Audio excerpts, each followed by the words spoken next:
नमस्कार दोस्तों, जय जोहार। मैं कौशल तिवारी और बिहनिया संध्या में आपका स्वागत है।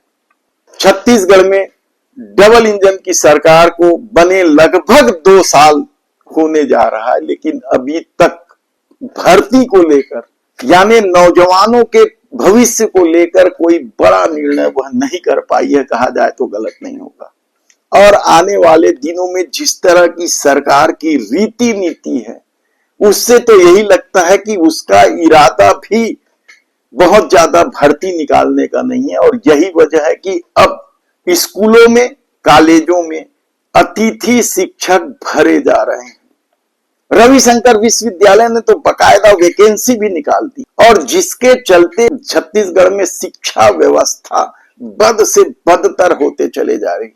केंद्रीय शिक्षा मंत्रालय की तो रिपोर्ट है, नीचे से तीसरे नंबर पर है, यानी 36 राज्यों में छत्तीसगढ़ का नंबर 34 है। ये बदहाली का आलम है स्कूली शिक्षा विभाग का। तो कॉलेजों की भी स्थिति, विश्वविद्यालयों की भी स्थिति बदतर इसलिए है क्योंकि सब कुछ अतिथि शिक्षक पर निर्भर है। और इसकी वजह है 2019 के बाद से कोई नई भर्ती नहीं होना।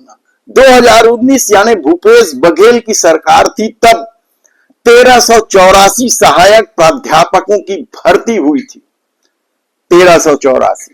उसके बाद भूपेश बघेल की सरकार के दौरान ही 595 पदों की फिर भर्ती निकाली गई थी, लेकिन लोक सेवा आयोग ने इसे रोक दिया, लंबित रख दिया।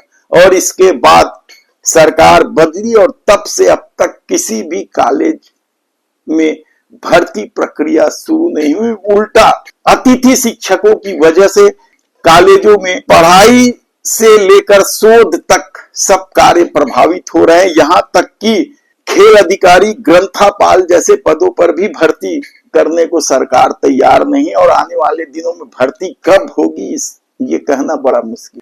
स्कूली शिक्षा विभाग में तो भर्ती की मोदी की गारंटी थी 57,000 शिक्षकों की, लेकिन अब युक्ति युक्तकरण के बाद सरकार का दावा है कि केवल 30,561 पद रिक्त, यानी 5-5 हजार के किस्तों में ये भर्ती प्रक्रिया सरकार करने जा रही है। दावा है, लेकिन अभी तो 5,000 शिक्षकों की भर्ती ही पूरी नहीं हो रही है, तो आगे फिर 25,000 शिक्षकों की भर्ती कब होगी कहना बड़ा मुश्किल है। लेकिन आज हम बात कर रहे हैं कॉलेजों में भर्ती प्रक्रिया रोक देने की। 2019 के बाद यदि भर्ती प्रक्रिया नहीं हुई तो यकीन मानिए कि केवल सहायक प्राध्यापकों के 2169 पद रिक्त हैं, तो प्राचार्यों के भी 335 पद रिक्त हैं, यानी लगभग 2500 पद तो प्राचार्य और सहायक प्राध्यापकों के ही रिक्त हैं। इसके अलावा खेल अधिकारी, ग्रंथापाल और दूसरे जो स्टाफ है उसकी अलग कहानी।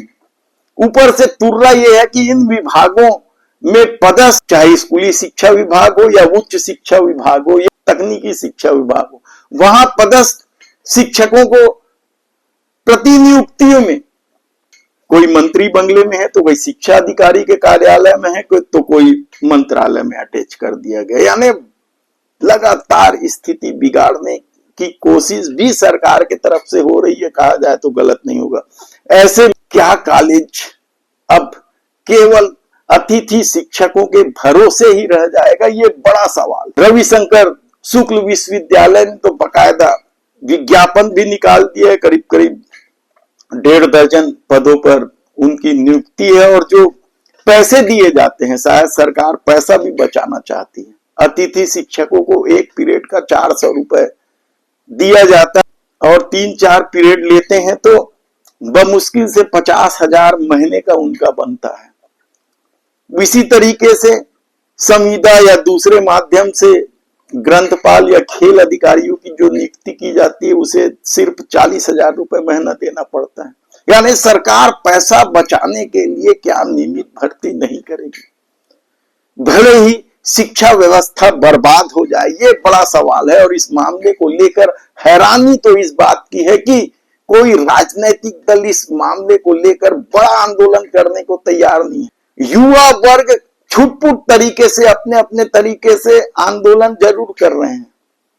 जो नेट, सेट या पीएचडी किए हैं, वे लोग अपने अपने तरह से संगठन बनाकर जरूर आंदोलन कर रहे हैं। पिछले दिनों तो बकायदा पत्रकार वार्ता लेकर जिस तरीके से नेट सेट पीएचडी किए प्रतिभाशाली बच्चों ने अपनी व्यथा कही, क्या उसके बाद भी सरकार सुधरने को तैयार नहीं है? ऐसे में देखना है कि आने वाले दिनों में क्या यह मुद्दा बड़ा बनाया जाएगा, कोई राजनीतिक दल इस मुद्दे को लेकर कोई बड़ा आंदोलन खड़ा कर पाएगी, क्योंकि ये युवाओं के भविष्य का सवाल है, नौनिहालों के भविष्य का सवाल है। धन्यवाद।